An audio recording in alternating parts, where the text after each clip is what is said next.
Hello, friends. It's time for Talk Fort Dodge, the show that uncovers the stories behind the houses in the heart of our community. I'm Jeremiahjcondon. And I'm Todd McCubbin. Today we are here with Chief Matt Price. But before we talk to Chief, let's have a quick market update.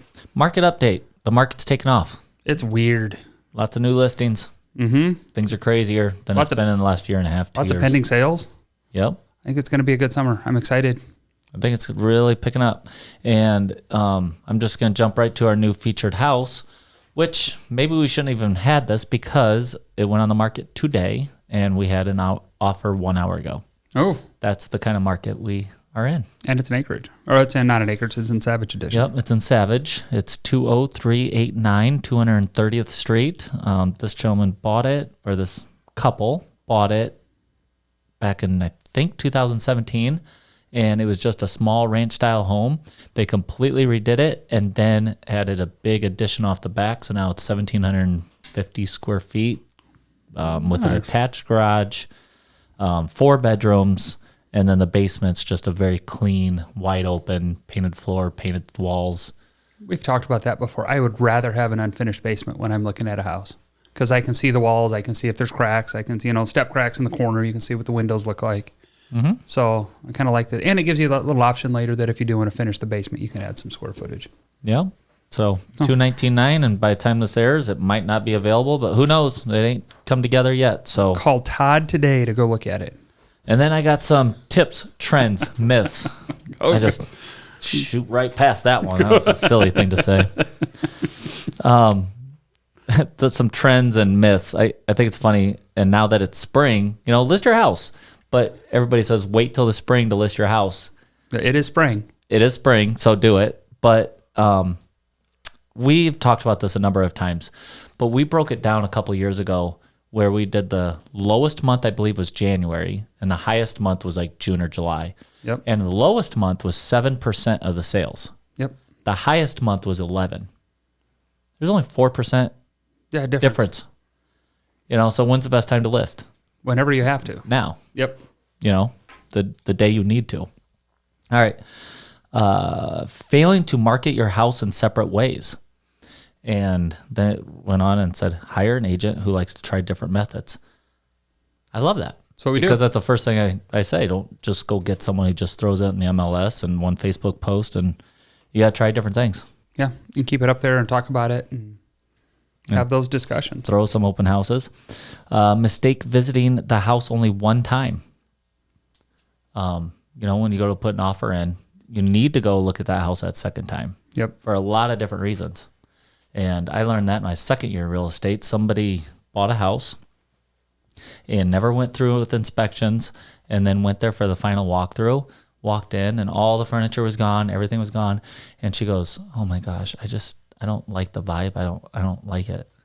Yep. And your heart just drops. Yeah. It's like, oh my gosh. Like, you're buying this house in a half hour, so yeah, sorry. Yeah. And it all worked out, but I always remembered that. And it's like, I always made sure my clients try to get a second showing even early on in inspections or something, if they do put it on, because sometimes you just get different vibes. Oh yeah. Or you think about it. And going in, measure rooms and going in, hey, where do they want the kids' bedrooms? And even if you do have the offer in, do it during the inspection period, to get people in there again and, go meet the inspector, do what you have to do. And another thing is doing major renovations or remodeling before you sell. How many times do you hear somebody say they want to do that? All the time. Yeah. And I love how this paragraph goes into saying, construction costs are going to be more than you think they're going to be. And the time period of the construction may go longer than what you want and what you have. Yep. So, there's 2 reasons right there. But it costs you $20,000 to remodel your kitchen. I can't guarantee you get $20,000 back. Nope. Maybe 10. Yep. Yep. If you're going to live there for 20 years, by all means. And even thinking about that when you're remodeling, we have that conversation that, you're going to remodel my house. Yeah. Is it worth it? I'm like, well, maybe not. Let's look. And you look at the price difference between now and a new kitchen or a new bathroom or whatever else. And, you're going to spend $20,000 on a kitchen and gain $10,000 of equity in the house. So a lot of times it's just not worth it. It's cheaper to sell it and buy a new house than it is to put a kitchen in. Yeah. Yeah. And when you go to sell, it's like clean cells, maybe we have to do some flooring in one room. Maybe we have to paint, flooring. Yep. But full renovations, I'm against it every time. Yep. All right. buying what you want and not what you need. There's a lot of people out there that just buy things that they want. And then a year later, they're like, oh, crap, that was stupid. Yeah, I needed this. Yeah, I bad. really needed that other bedroom. Really needed a second car garage. And the last one's a fact. Did you know that there's 358,500 houses that burn down in the United States annually? I just had to throw that one in there. That's I a thought big number. maybe there was somebody at the table that could elaborate on this. Tell us about the new smoke detectors and all that stuff. Could be. Yes. Could be. Awesome. Well, let's get into the good part of this, and that's Chief Price. And thank you for being here. Absolutely. So, just real quick, why did you decide to get in the firefighting business? That's a long story. All right, we got time. Initially, growing up, my dad and my grandpa were both fire chiefs in my hometown. So I grew up in the fire station. I grew up around the business and stuff.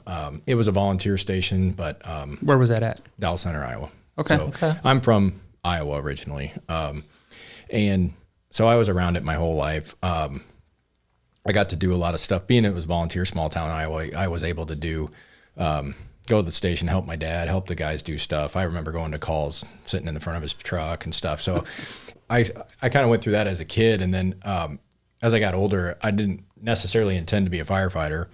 In high school, I wasn't the greatest student, and I wasn't the greatest listener, maybe.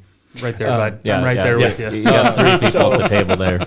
I went through a little bit of like just trying to figure out what I wanted to do, and the fire service kind of just happened to be like, well, I could join the volunteer fire department, have something, to kind of carry through. So I joined as a senior, actually, because you had to be 18. And I went through fire academy and stuff, and that just kind of one thing led to another. Back then, hiring was a lot different, especially in Des Moines area. There wasn't a ton of jobs, so you had to basically be a paramedic to get hired. Right. So I spent a few years on the volunteer side of things, doing stuff. I went and did like commercial plumbing and stuff. I kind of started getting into the trades a little bit, and eventually one day I just decided that I want to go get my paramedic and I want to do this. So I did that in 2011, and that really pushed my career forward into getting into the career side of everything, and kind of led to all of the stuff that's happened to this moment. I was going to say 14 years is actually a pretty quick trajectory, if I can say that word right, trajectory to get from a volunteer fireman to chief of a fairly good-sized fire department. I mean, Fort Dodge isn't a small town. No, I'm probably now the youngest chief in the state that's on a career department. I actually just got back yesterday from Chiefs Conference, and I was definitely the youngest one there. So I think some of that is just I was lucky to have the guidance, and like even seeing that stuff since I was so young. I could pump a fire truck. I knew how all the stuff worked. So it's kind of like a young contractor, and you're like sitting there watching your dad. Like you take the hammer every once in a while. You do I wasn't some things. necessarily an expert by any means in any of it, but having just seen how things work, and that really helped. It makes a difference. It really helped me pick things up, and that's why I ended up doing it, was because I was like, well, I feel comfortable with this, so I ended up doing that.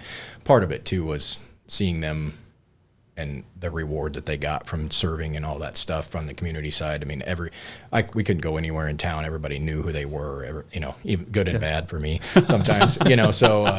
Like going to Walmart with one of us. It's terrible. It was, that made an interesting childhood, because it was always, oh, that's who you are, but that also kind of resonated with me later. You don't pick that stuff up when you're a kid or anything, especially. You just think it's normal because you don't know anything different. Yeah. So, the more we work through, I worked through what I wanted to do, that part weighed into it as well. So 18 years in fire rescue, fire department.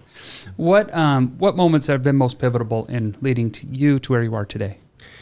Well, I would say after getting my paramedic, I started getting jobs doing stuff, and I started doing part-time work at Clive Fire Department and Dallas County EMS. So I got a little bit of time doing the job, both on the EMS side and on the fire side, and a little bit of both. But I got hired in Grimes at the beginning of 2013. That was probably one of the biggest moments for me, was just getting started in a big fire department. At the time, Grimes wasn't that big. Actually, we were just doing day shifts at the time. So it was kind of a combination thing. So we worked through that.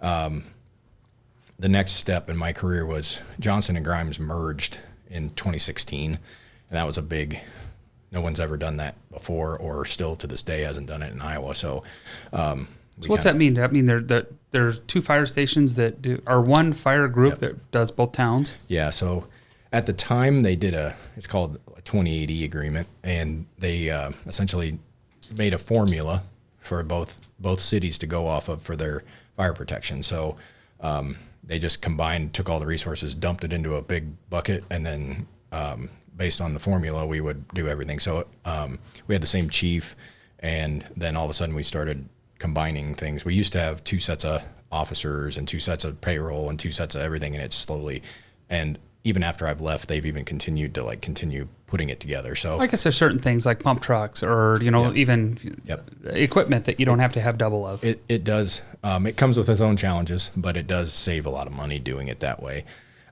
So when we did that, that kind of brought us into another level of legitimacy, I guess you'd say. Yep. That's when I got my first full-time promotion. And there was 4 of us that moved up at that time. And that was also a big change in my career. I was pretty young, obviously, then too. I was the youngest one of the 4 of us too. And so that's a theme for me a lot. And so we made it through that part. And then really for me, moving to a captain level, shift commander, that sort of thing, that wasn't really that big of a jump. It didn't feel like at the time. It felt like we were kind of doing the same things that we had always been doing. They were just starting to fill in around us with more staffing and more things. And then really the next biggest jump to me was coming up here. And that was, we can get into that later, but that wasn't a planned thing either. Well, hey, Johnston Grimes, that has to be a pretty big area, right?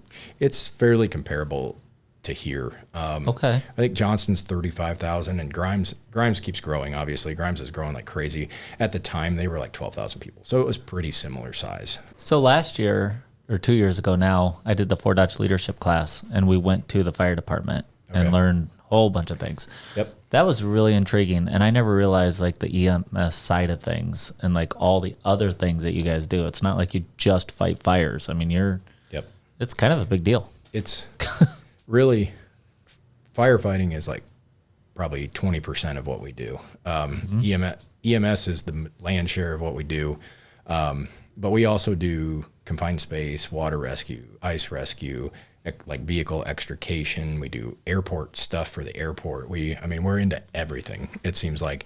Yeah, I think we had somebody lay down in the thing, and you guys used the trucks and we do put her in a thing and then took her up to the ceiling and brought her back down. It's kind of cool. High angle rescue. Yep. So we've dabbled in a lot of stuff, which we get a lot of people that get passionate about certain things. So we get rescue people, and there's people that are really into confined space or the ropes and not only just firefighting stuff. So we have someone that can go down into a cave. Yep. Do those cave rescues. We do a lot of that. I don't know if we have any caves, but we do. Martin Marietta, I guess. We got caves. I was just in there actually because really? we just did a confined space deal with them, so we're working through that right now. But we do that for a lot of the industry. By OSHA standard, they have to have confined space teams, and somehow we got into that. So we're very comparable, for the services we do to Des Moines, which is kind of strange. And you're a fraction of the size. Yeah, we're so much smaller, but we do everything they do with a little bitty pool. So that's kudos to the people here, though, and the vision that they've had in the past of being able to see that we need that stuff. Because there's no reason we wouldn't. I mean, just because we're smaller doesn't mean we're going to have not going to have the same things that happen. Whether confined space, somebody sinks into a bin, somebody. Yeah. And we have a lot of industry here. Yeah. And we really don't have, for career fire departments or staff departments, we don't have a lot of surrounding areas to call on for technical stuff like that. So you were talking about the 2080 agreement, and I'm like, well, who could we do that with? And you're like, well, Webster City, but no, not really. They're too far away. And I'm gonna make Todd get the next well test and see if he gets stuck.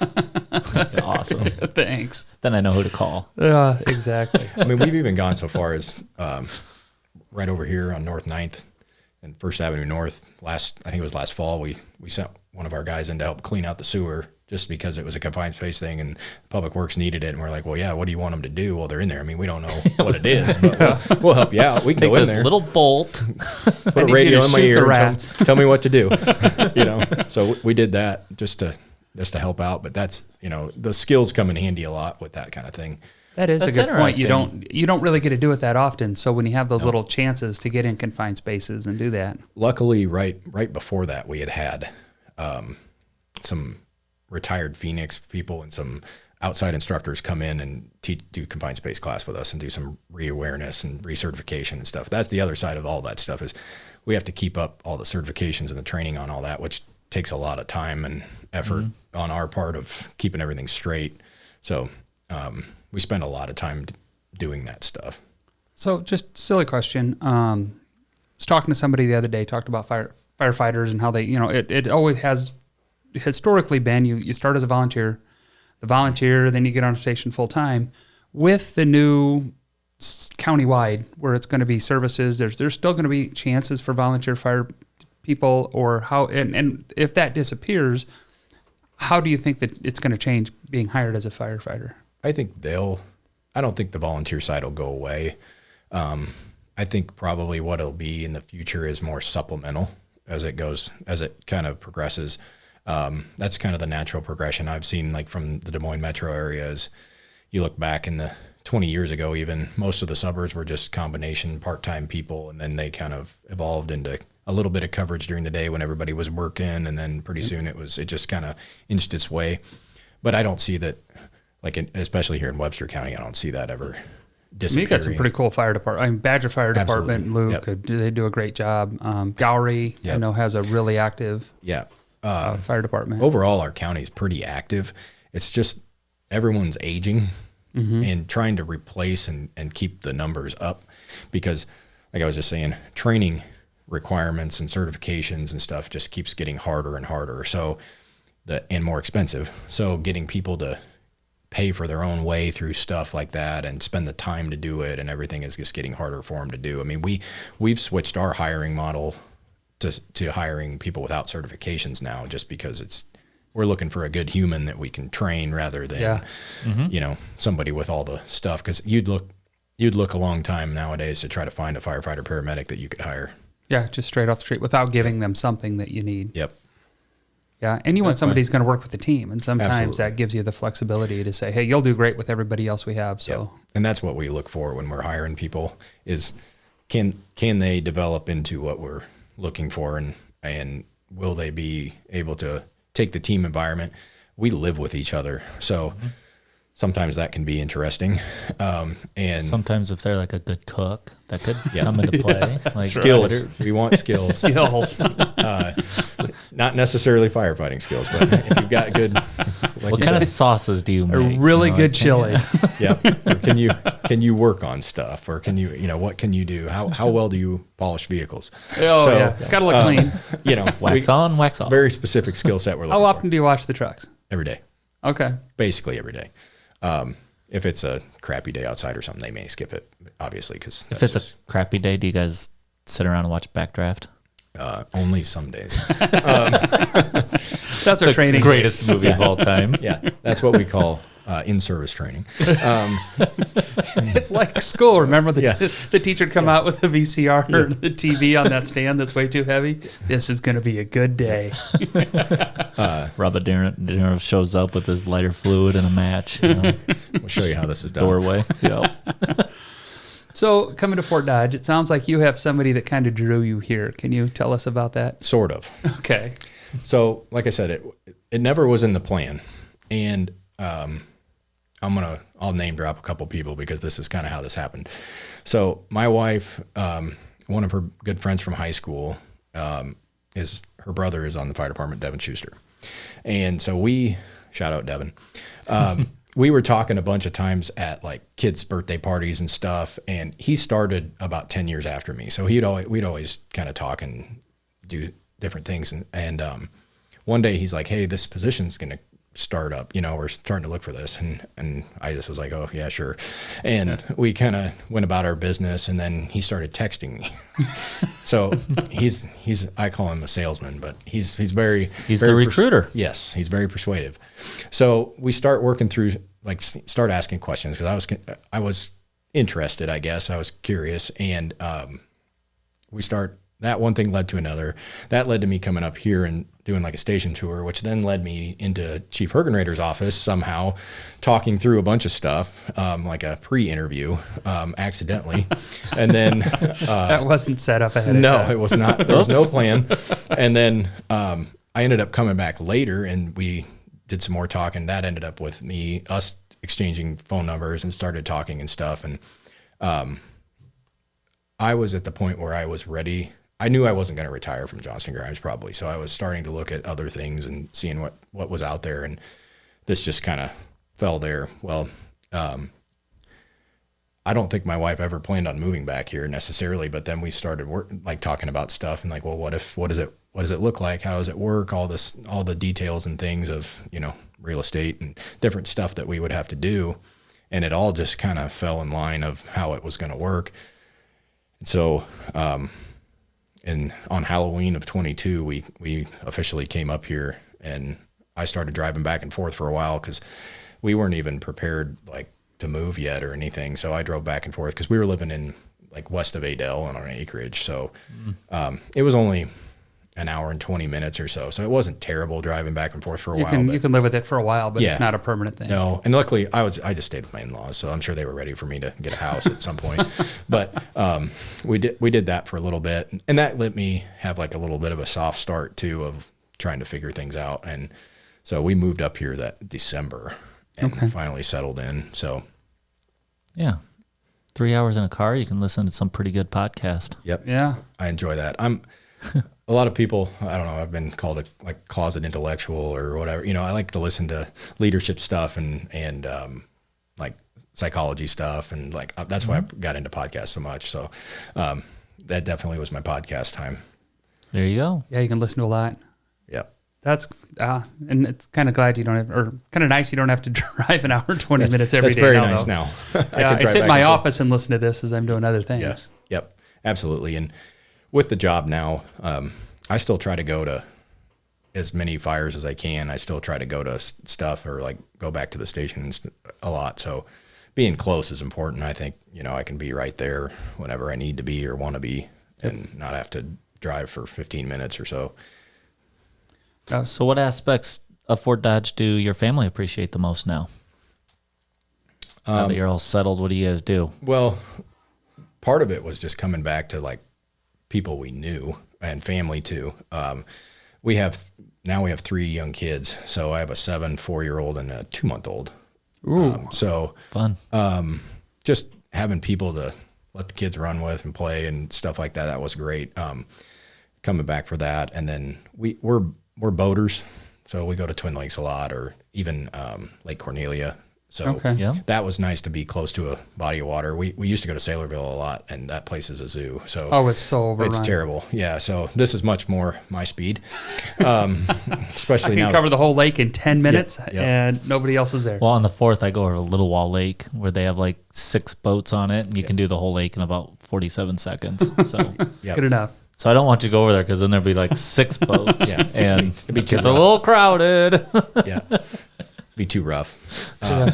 One thing I've noticed though, Twin hasn't been, since it's got water back in it now, there hasn't been a ton of people over there. Last year wasn't what I remember 10 years ago it being it was just packed. packed all the time. Yeah, it's not like that anymore. Well, I think you get into the age thing because a lot of the people that live around the lake now, if they're 10 years older than they were. They've had houses sell, but not a ton of them. Yep, for sure. True. Plus, we like I said, we lived on an acreage, so just being in a bigger town is a little bit of an adjustment for us. But it's also really nice. You can go get food when you want, or DoorDash comes here. Yeah, Target's right there for my wife. Don't tell her that I said that. Hobby Lobby. Yeah, that we're gonna cut that part out. Yeah, thanks. All the time. But that's been another huge nice convenience thing of everything, and occasionally the nightlife of certain places. That's right. With young kids, it's hard, but we do like to enjoy that too when we can. Yeah. We recently had the vote to take essential services to the entire county. And first of all, I want to say 85% approval rate. That's rock star. Come on. That's a DAPS. When they sent me the results of that, I asked them if they counted it again. Because I was like, I don't want to recount, but you should recount. I could not believe it. Yeah, I was like, you need to make sure before we put this out that it's that. Because honestly, I was pretty skeptical at first. And even going through, it was like, if we pass, we're just going to just make it skin of our teeth. Yeah, if it makes it. And it was amazing. And that I think some of that was a lot of the work that people put into it. And not just me, but we had a whole bunch of people put. There were a lot of people put a lot of time and a lot of effort. Yep, definitely. And can you tell us what that vote did for Webster County? What services is that going to provide? Explain it to a dummy. Yeah, like him. Well, I helped do it, so it should be pretty simple. What it will make is right now fire and police. Well, not now, but before, fire and police were the only required services by code that we had to have in the public safety realm. EMS was so new, like really coming around in the 70s, and then really the way we do it's like the 90s way of doing it. So, he said so new and referred to the 70s. And yeah, that's when I was born, and that's a long time ago. Well, I mean, it's not like Benjamin Franklin there you go. or the Wild West Sheriff like we think of. So they made their drinks in the dark without TikTok. Yeah. So what this did base-wise is it just provided, it created a requirement, a code for like that we had to provide EMS just like we do fire and police. And then with that came the tax levy that supports it just like fire and police. So we just kind of brought EMS on the same level as those two things. And then moving forward with that, that'll give both structure and money to the EMS system to try to grow forward from what it is now. So that's what we gained from it. We can get into specific stuff, but that's the basis of the whole thing. So, and just kind of simplifying it, that was 10 EMS people through the department additional, or was it 8? For Fort Dodge, we're going to add 9 firefighters. Okay. And build a building somewhere on the west side of town. Hopefully close to 169 is what I keep hearing. Yeah. We're just starting to explore some stuff because it just passed. And I wasn't going to go through all the effort of trying to figure out all the little nitty-gritty details before it passed. So we're working through some of that stuff. A lot of what we're doing is GIS and road coverage and mapping and trying to figure out like what really is the best place for this.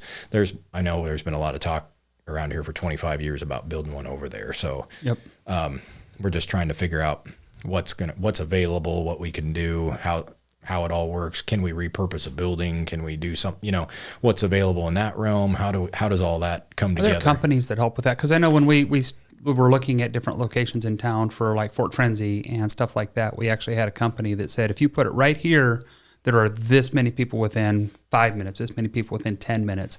Are there ways to kind of back that to say, if we put it right here, this house is going to be 15 minutes away? Couldn't you just look at a map and use some common sense? Yes and no, because when you looked at that map, it wasn't a circle. It was because different roads you can go faster on, slower on. It's all about road coverage for us. Yeah. Geography. The map that you probably saw on social media was actually our Firefighters union has a big union, obviously, and they do a lot of that stuff. Okay. And they were willing to come in and help us do that.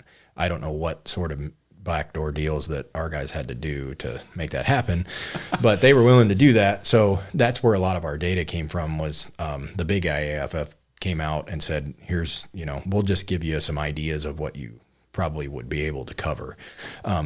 Fort Dodge has GIS in-house. So we're starting to work through can we just mimic this and try to work through some of that? And Dave's great. He's been very supportive of helping us out. So, really, I think it's going to come down to, it's kind of chicken and egg and like this cyclical thing of designing the building and figuring out a footprint and then figuring out if that'll fit on any of these available pieces of land, or if we are going to repurpose, how that's going to work. Can everything fit in there? Those sorts of things. So we're trying to figure out all the little pieces. It's like, if you start this, then you have to go over here and start this over here. And then you kind of work your way around and around until you. And every time you change it to a different space or a different size or a different location, the whole ripple effect for everything else changes. So it becomes And one of the things we're trying to work through is, yes, it needs to get into the county. Like I probably have said this on other things. It takes us by GIS map. It takes us about 10 minutes right now to get out of the city from our current fire station. Oh, so yeah. generally speaking, anything Nice we to be get on closer to the edge is going to be a big jump in response for everywhere else. But most of what the staffing at that building is going to respond to is going to be in the city. Right. So we want to make sure that it also has good coverage in the city, because I don't want to put it clear on the outskirts of something and then have it take, if it's the only ambulance available and it has to go to Fort Frenzy, Right. I don't want it to have to take. And there's really only two roads. There is Yeah. only two roads in Fort Dodge that go from the east to the west, Yep. and that's 5th Avenue South and 1st Avenue Yep. South. So those are kind of important roads to be close And I'm to. guessing that the closer we get to one of those that'll like directly affect our road coverage time. So Right. We'll work through some of that and see if we can figure out exactly where the best place will be that's available at the time, at least. And hopefully that'll show itself pretty quick. And Fort Dodge covers the north half of the county, correct? Where is that line where it's Gowrie, Dayton is south, and Yep. It's 280th Street, and that's probably, 3 miles south of Otho? yeah. And it's the township, Okay. essentially, is why we picked that. So, the bottom two tiers of townships will be Dayton, Gowrie, depending on which side of the 169 you're on. And then north of that, it will be Fort Dodge. Okay. And a lot of that's just geography based too. And Getting coverage. they're 100% volunteer still, and they're going to remain volunteer? So both of those departments are looking at different staffing models, I'll say. Gowrie's looking more at like part-time staffing, like daytime stuff, what they can afford to do. And then volunteer at night, because Yep. that's when people are off Yep. work. And maybe stipend those people too, so that they get paid a little bit to be around. Because that's a big problem that, I could go work here instead of doing this or this, so getting them something to make it worth their time. Dayton is unique right now that some of their staff are city employees. So they're going to work through some like contract stuff and pay their city employees a little bit more to be able to leave and cover calls and things. So With that job, I want to get paid a little more to leave. yeah, sounds Kidding. like a good deal for me. So they're working. They're all kind of doing it in their own unique way of trying to do it. Gowrie's in the same boat we are, though. Their ambulance shed. I don't know if you saw that on people seen that in the paper and in the news. Their shed, they've just outgrown it.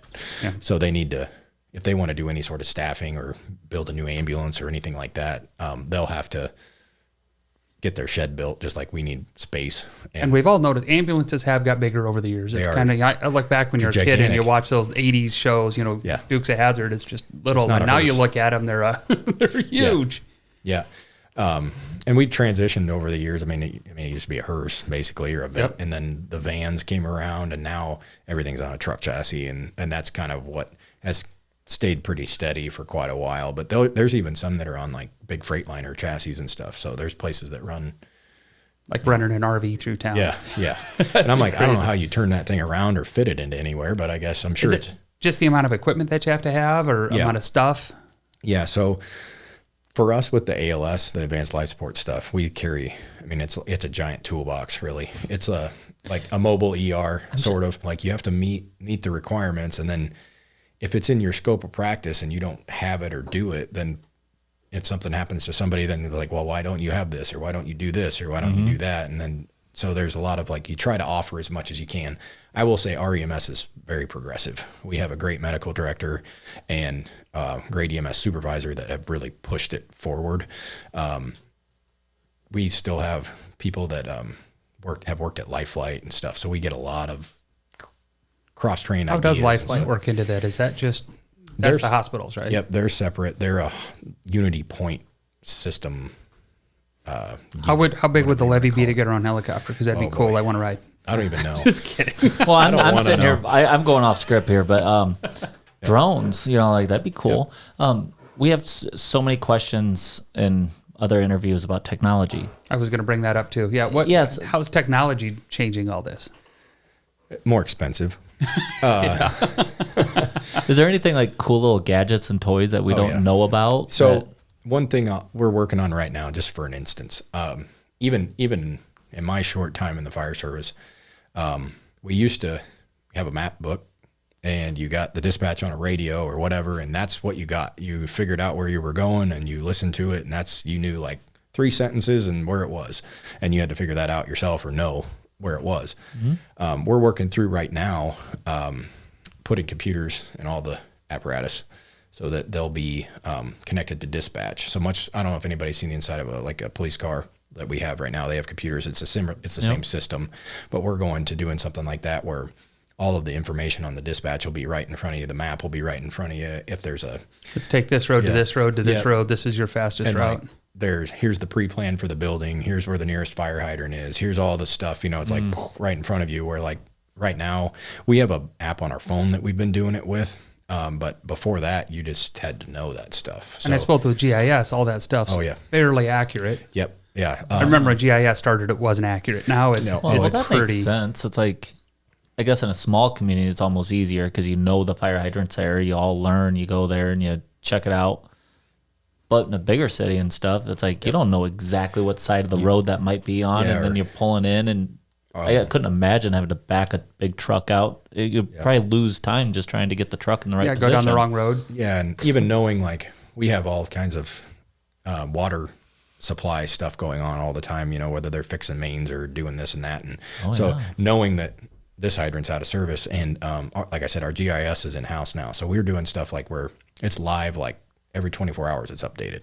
So we know like 12th and Central's that blocked off intersection. Right. Yep. In case you were gone, like you get in the, like that sort of stuff is like well known to people. Cause sometimes, like with our schedule, especially, you might have somebody be gone for 2 or 3 weeks and just space it off or something and not remember. And all of a sudden you drive down that road, there's nowhere to go. Yep. I'm trying to back up a fire truck. Hold on, go the other way. Or like on a busy day, like a Frontier Days parade or something, and all of a sudden there's an emergency, and it's like, well, how the heck do I cross that road? Yep. So that'll be nice for us, like technology wise. Our EMS equipment has been just ever increasingly getting better, which means it costs a whole lot more. But we have like heart monitors that'll like diagnose stuff for you. We still do it manually because that's just a good checkpoint, but like it'll spit out what's actually happening to you, and it's pretty accurate nowadays. Or like we have vents that will breathe for people that you just dial them in and off you go. They're similar to the ones that are in the ER, and pretty advanced stuff with that. Does anything connect like to the hospital so it automatically uploads to them so the doctor can say, hey, this and this and this is coming in? We send stuff to them. So like Bluetooth. Okay. So a lot of times in town, sometimes it's good. Sometimes it's like you're almost beating it. By the time they get it, you're pulling in the door, and it's, but like especially for the longer transport stuff, that's really good to see because they can prep everything. Well, and with being farther away, I mean, you're absolutely, you're a mile south of the Humboldt County line coming back. They have everything there. Everything's prepped. It's ready to go. Like cardiac patient, it's not common for us to just go straight to the cath lab. Yeah. If we're ready, they just take them right there. They don't even go to the ER. So I had to laugh about my last ambulance ride. It was the Iowa State game 2 years ago, and I had pericarditis and didn't know it. And I was tired. And my wife's like, you want to go to the ER? I'm like, no, I'll be fine. And fight my way till the next morning. Go to the urgent care because I'm like, I'm not going to the ER. They're like, Todd, guess what? We already called the ambulance. It's on its way. So I spent a week in the hospital. It's like, the ambulance is already coming. I've heard that story many times. I'm going to urgent care. I'll be fine. I've had chest pain for 4 days, and I just called now. Like, what are you doing? Like, what are you waiting for? Yeah, and you don't like thinking that's what it is. I think I'm sure it's denial. Yeah, it's just 100% denial. Yeah. Like, nope, I'm fine. I'm only 50. I can't be wrong. But no, funny story. No, you're old. I am old. Well, I've been in an ambulance with heart pain, so I gotta be old. And your guys did great. They were good. They're always kind, and I know a lot of them anyway. So you got a good crew. That's something we strive for. Is it's not always what people remember you for is like the technical side of things. Like, we do a lot of cool stuff, but really people remember how you treated them. Mm-hmm. And that's a big thing for me is making sure that they know, make sure that you're even at 3 o'clock in the morning for stuff that you may or may not think you should be there for, make sure you put a smile on and treat them right. That's a big, and I think that ties back into the EMS vote. We try to do our best to I think show that. I agree. I think you're right. I never thought of it that way, but yeah, I think just be the kindness and the empathy that you put towards the community. Yeah, and I think the communication on this one was different than some of the other, the case for 8 and those. I think the way you presented it to people, the way it was out, the way you had people talking about how, your calls were up how much. You talked about that in one of our meetings. We had, there's a lot of details to that, but like we've had a rise in concurrent calls. So calls at the same time going on. And really once we get to it depends on the day, because we have, I'm going to call it a half an ambulance, but we have 12 hours of coverage. So we're just struggling to cover it. We had 220 times where we didn't have anybody to even go to a call. Oh. So, and this is a life or death. This is a life or death situation. And we had, for example, the big downtown fire that we had where we had all the wild stuff going on. We had 4 people fighting that fire at one point because we needed to use the ambulances to get all the people and take care of people. Well, that's the firefighters too. So then they're all gone, and there's one guy standing outside, one guy running the pump, and 2 people inside, and that was it. And it was this is pretty scary. Yeah. For that. So we tried to learn from the other campaigns though too. I mean, I don't say anything bad about anybody, but they were all good campaigns in their own way. We learned our lessons and stuff, and I think part of it too is some of us, like myself, I've never really done any big campaign like that, so we kind of used our own ignorance as our own weapon, essentially, or a good way to go about things. Is we're just going to see how it goes and figure out what people are saying and try to work through things and adapt. Grassroots it. Yeah, I mean we didn't really listen and adapt. Yeah, we didn't really use any specific marketing thing or any sort of method to doing it. It was just kind of a go talk to people and see what happens kind of thing. Have you talked to Josh Porter? Because now the school levy's coming up, so you can go to him and say, hey, this is what we did, put a feather in your hat. I've had a few. I would reach out to him just to give him some crap. Law enforcement officers that were not happy with me, but because I like to rub it in a little bit. Oh, yeah. To be fair, on the case for 8, I've said this before, and I've said it on the show. If it was a case for 8 where it was a levy just to hire police officers, it would have passed. Yep. It's all the other fluff that got into it that I think ruined it for everybody. And it's just confusing.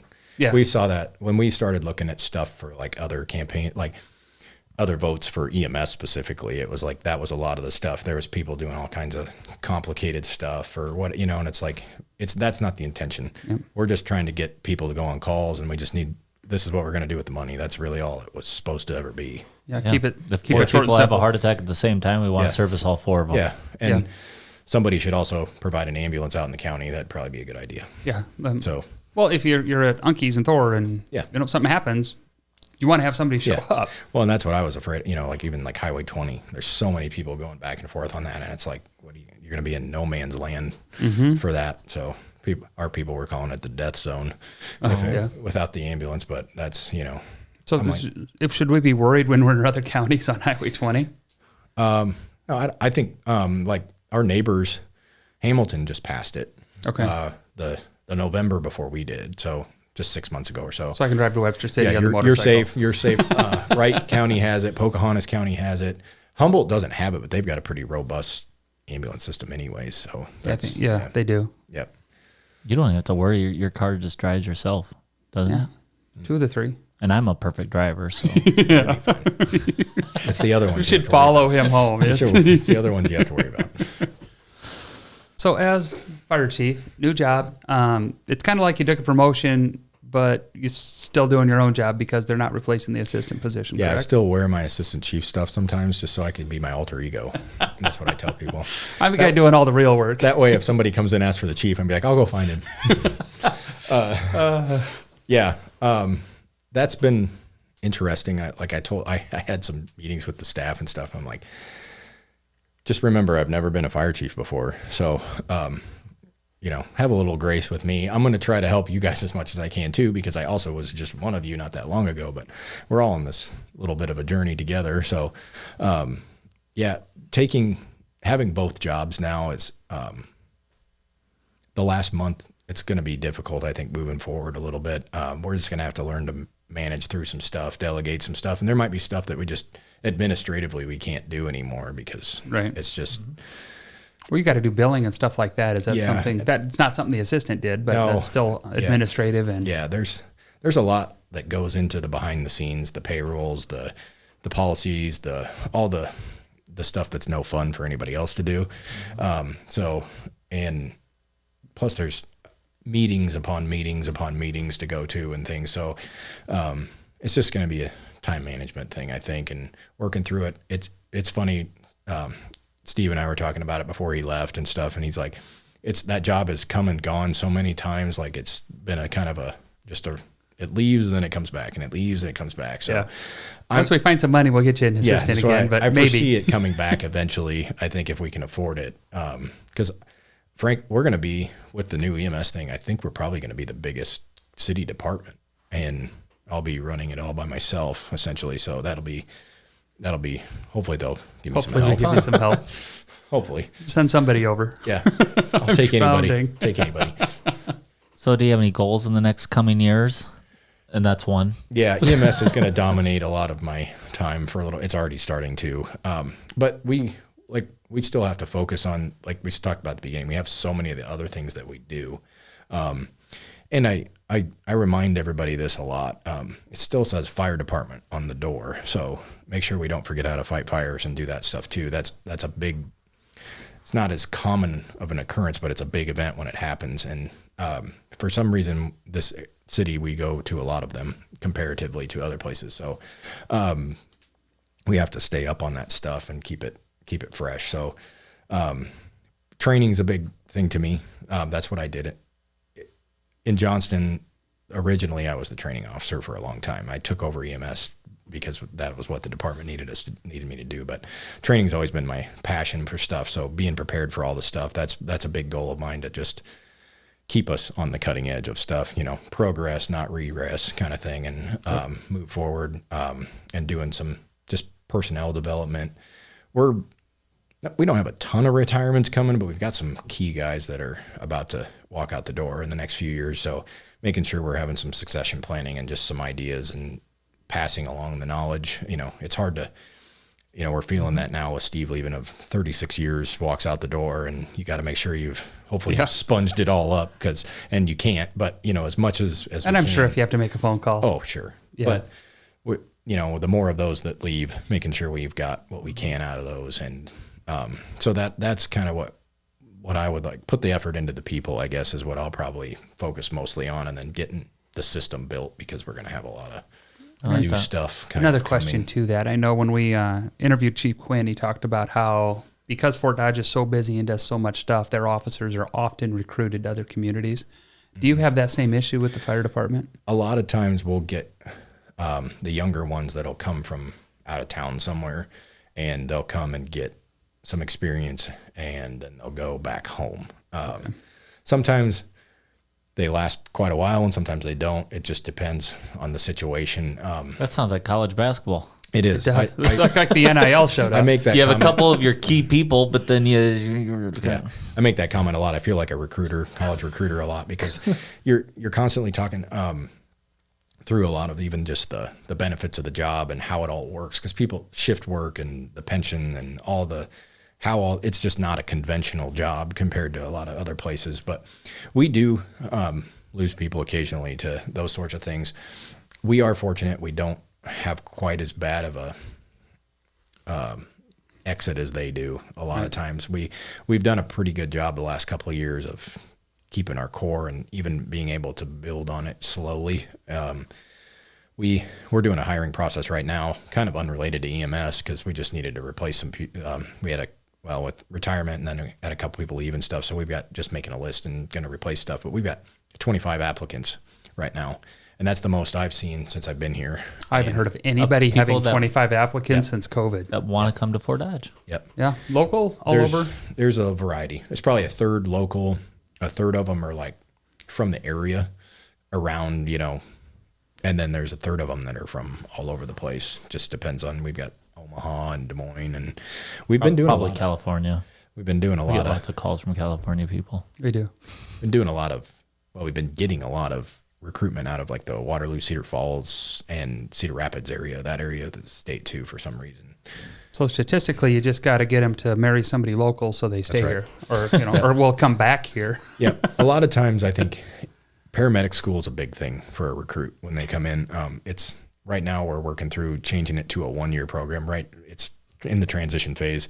So it's a big step. It's basically an associate's degree. So it's a big step for them to do while they're also a full-time person. So they're full-time student, full-time firefighter, and trying to balance all that stuff out. And I always think if we can keep somebody through that and they've kind of found their roots a little bit enough to like last through that experience, because you're either at the hospital, at the college, or at work pretty much for at least a year. So it's pretty grueling. And so if they make it through that, I think a lot of times they'll stick around at least long enough to. I have had the conversation with kids because they ask me, they're like, I'm going to go to EMT school. And I'm like, it's a 2-year program. If you're going to go to EMT school, just go get your RN because you're going to make twice as much. But now I can put that on there. If you want to be a firefighter, absolutely, go get your, that's where the EMT. And if you make it 1 year, now all of a sudden it makes sense. Yep. Because a 2-year RN can go out and make, 60, 70,000. You can get a traveling nurse after a few years and make a ton of money. Yep. And that's something we're trying to speed up, not only for their sake, but like for our sake too. It's if it's 2 years long and I still have to do all the fire certifications, the prerequisites for it, sometimes they need, because you have to have EMT before you get paramedic. So you're looking at 3+ years before they're like, I'm not gonna say useful, but they're fully certified to be able to do what you really hired them for. So, and you have to hire 9 new ones in the next year? What's your time frame? That will probably flow out. We need the building first. Mm-hmm. Our current station was designed and redone before, well, it wasn't, the construction didn't happen, but it was all designed before we took the ambulance from Trinity. So we were full when we opened it. And so we've added a couple of people to each shift since then, but we got Murphy beds and stuff because it's, we're trying to make it work. So we have nowhere to put them if we wanted. They'd have to sleep in the kitchen or something. So we got to wait until we can build a new building. So have somewhere to house them. Yeah, we got to have a place for them to go. What's the time frame on the building then? I'm hoping a couple years is what my goal is. By maybe 2027, we'll be looking at it being accomplished, or at least have some walls and stuff to look at, or that sort of thing. And then we'll probably try to hire ahead of time if we can figure out a way to do that, just so that we don't have 9 new people open a new building, do a whole new response model, all that stuff at once. That's and the tax levy, does it kick in right away, or does it kick in on this fall? This fall, okay. Yeah. So technically, but then you won't actually get the money for it for a year after that, correct? It'll be we'll start getting money into the EMS trust fund when they collect taxes. But to do anything, we'll probably have to wait a little bit longer until you're going to have to kind of build up your savings account essentially in there, because Iowa taxes are paid in arrears. So right now we're on last year's taxes. Yep. So if they start it this fall, we won't see it until 2027 anyways. It's just going to be a kind of a slow roll. Yeah. And we probably won't be ready. I don't want to rush it essentially, because I want to make sure we do it right and have everything set up. Yep. Good job. That makes sense. Do you have any public safety awareness tips for our Fort Dodgians?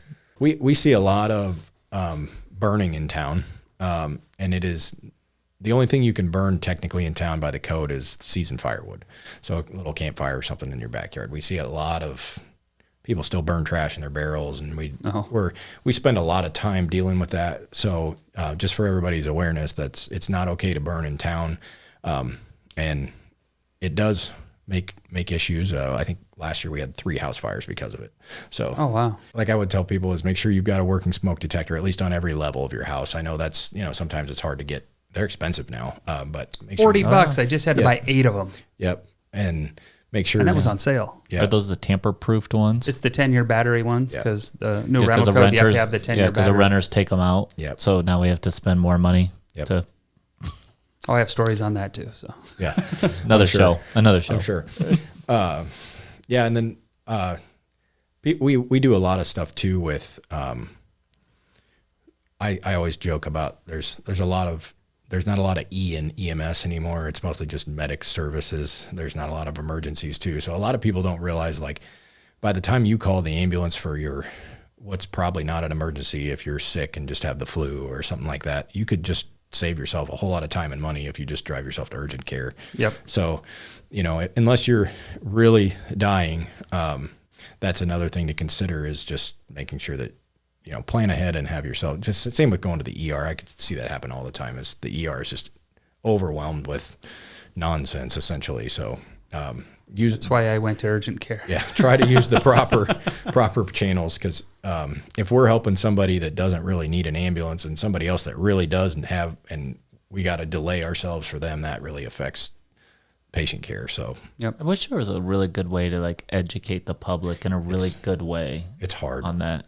And we're trending the other way. We're trending to like, you call the ambulance for everything. And I think insurance companies should probably start putting, and even as far as Medicare, Medicaid, say, you know what, if it's not an emergency and you don't get admitted, it's $1,000 copay if it's on an ambulance. And we already struggle with some of that too, of like, they don't want to pay us then when we go through that, because then they don't want, then we essentially, then the taxpayer pays for it essentially, because well, the taxpayer was going to pay for it anyways. Yeah. EMS billing's quite a dive, but it's something. Yeah. Dealing with insurance companies is always fun. Yeah.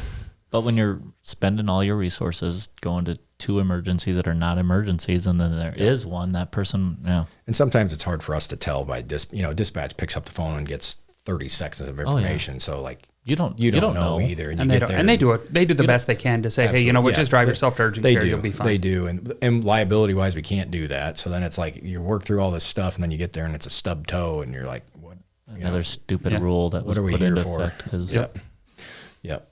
Awesome. Well, this was super informative, and this was a lot of fun. Yes. I'm glad we got to know you today. Yeah, this was cool. Absolutely. So, thanks for coming, Chief Price. Anytime. Thank you. Like, share. Yeah. Guest links and comment. Ring that bell. Isn't that what they always say? Ring the bell. That's a wrap at today's episode of Talk Fort Dodge. Stay connected with us on social media and join us next time as we continue exploring Fort Dodge's stories through the lens of 2 lifelong Dodgers. I'm Jeremiah Condon. And I'm Todd McCubbin, and this is Talk Fort Dodge.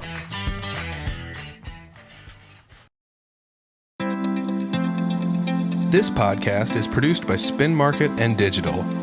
Located in Fort Dodge, Iowa, Spin Market's highly skilled team can help you increase your market by updating your website, improving SEO, designing advertisements, and producing podcasts that will grab the attention of your market.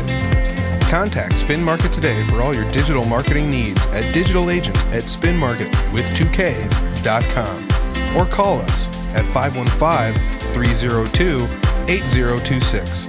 And to learn more, visit our website at www.spinmarket.com. That's digitalagent@spinmarket.com or 515-302-8026. Or visit our website at www.spinmarket.com.